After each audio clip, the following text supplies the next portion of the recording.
F hub వారి పియాన్ ద ఫ్లీ గచ్చిబౌలిలో డిసెంబర్ 15న రాహుల్ సిప్లిగంచే Oscar range live concert. For booking contact. ఇక్కడ ఇది వచ్చింది కాబట్టి రెండు కూడా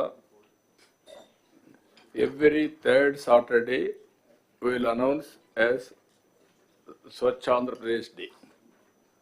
స్వచ్ఛ ఆంధ్ర ఒక క్యాంపెయిన్ మోడ్లో తీసుకెళ్తాం.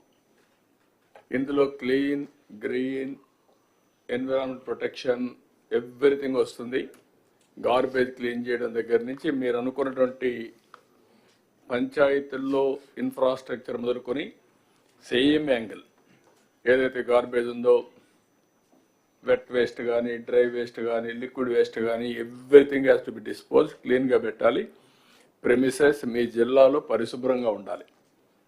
దీనికి ఎంతమందిని వీలైతే అంతమందిని మీరు మొబిలైజ్ చేసుకుంటారు. ఆల్ ఆఫీసెస్ కూడా ఆ రోజు పనిచేయక్కర్లేదు. వాళ్ళ ఆఫీస్ కూడా క్లీన్గా పెట్టుకోవాలి. ఆలోచన విధానంలో కూడా మార్పు తీసుకురావాలి. ఒక లెగసీ క్రియేట్ చేయాలి. ఫస్ట్ వర్క్ ఇది అయిన తర్వాత ఒక లెగసీ క్రియేట్ కావాలి. ఎక్కడ చూసినా ప్లాంటేషన్ పెట్టడం, ఆ ప్లాంట్స్ అన్ని ప్రొటెక్ట్ చేయడం, ఒక గ్రీనరీ కాన్సెప్ట్, క్లీనినెస్, హైజెనిక్, ప్రజల్లో చైతన్యం, గోయింగ్ ఆన్ టాకింగ్, దీన్ని ఒక ఉద్యమంగా తీసుకెళ్దాం. అందరం పార్టిసిపేట్ చేస్తాం. దానివల్ల over a period of time ఒక లెగసీ తయారవుతుంది. ఇప్పుడు జపాన్కి పోతే కాగితాలు ఎక్కడ బయటేరు. ఒకవేళ ఎక్కడన్నా ఒక కాగితం కనపడిస్తే తీసి పర్సు పెట్టుకొని ఇంట్లో పోయి డస్ట్బిన్లు వేస్తారు. అందుకే అక్కడ క్లీన్ చేయరు. ఆ క్లైమేట్ కూడా మనకు వస్తుంది. క్లీన్ చేయకపోయినా పరిశుభ్రంగా ఉంటాయి. ఇక్కడ మనకేమైందంటే క్లీన్ చేసినా కూడా మళ్ళీ ఒక గంట మార్నింగ్ పోయి చూస్తే చాలా హ్యాపీ, మధ్యాహ్నం పోయి చూస్తే మళ్ళీ మామూలు అయిపోతుంది. దారిలోనే పారేస్తారు. టీ కొట్టు నుంచి నేరుగా రోడ్డు మీద పడేస్తాడు. ఇల్లు క్లీన్ చేస్తారు, రోడ్డు మీద పడేస్తున్నారు. ఇవన్నీ వస్తున్నాయి. దీన్ని మనం ఒక రోజులో అయిపోతుంది కాదు. Old habits won't die so easily. Going on, reminding, practicing, then it will have a day. మనం అనుకున్న ప్రకారం వస్తుంది. మనం అందరం కొన్ని ప్రిన్సిపల్స్ ఫాలో అవుతున్నాం.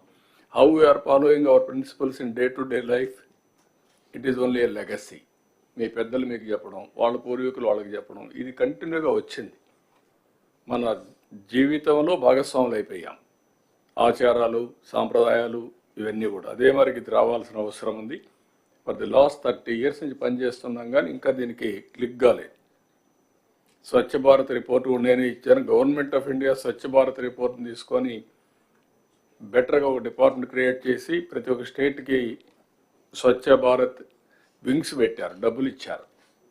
కానీ ఇక్కడికి వచ్చినాక అది కూడా క్లోజ్ చేసేసి దగ్గర 80 లక్షల లెగసీ గార్బేజ్ ఓన్లీ పట్టణాల్లో ఉండే పరిస్థితి వచ్చింది.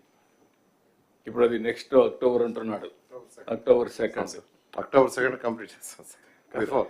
అంటే లెగసీ అక్కడికి ఉంటే ఇంక ఫ్యూచర్కి ఇప్పుడు మనకి రూరల్లో, అర్బన్లో ఈ గ్రీన్ అంబాసిడర్స్ అని పెట్టినాం సార్ 2014లో.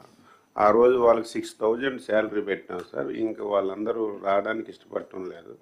ఇలాగే 10 years అయింది సార్. కొంచెం ఏమైనా పెంచగలిస్తే వాళ్ళకు యాక్టివ్ అవుతారు. అంటే వాళ్ళనే కాకుండా ఎవరైతే ఆ ఓరియంట్ ఇప్పుడు అవసరాలు మారి ఉంటాయి, మారిన అవసరాలు బట్టి మళ్ళీ ఆలోచించండి. Department can do it. Panchayati Raj department, urban department green ambassadors కింద పెట్టింది. ఎంతవరకు మీకు అవసరం మోడర్నైజేషన్లో, ఇప్పుడు న్యూ థింకింగ్లో వాళ్ళని ఇది కంటిన్యూ చేయాలి. ఇప్పుడు కూడా వ్యవస్థలన్నీ కూడా అవుట్డేట్ అయినప్పుడు కొత్త వ్యవస్థలు క్రియేట్ చేసుకోవడం అవసరం.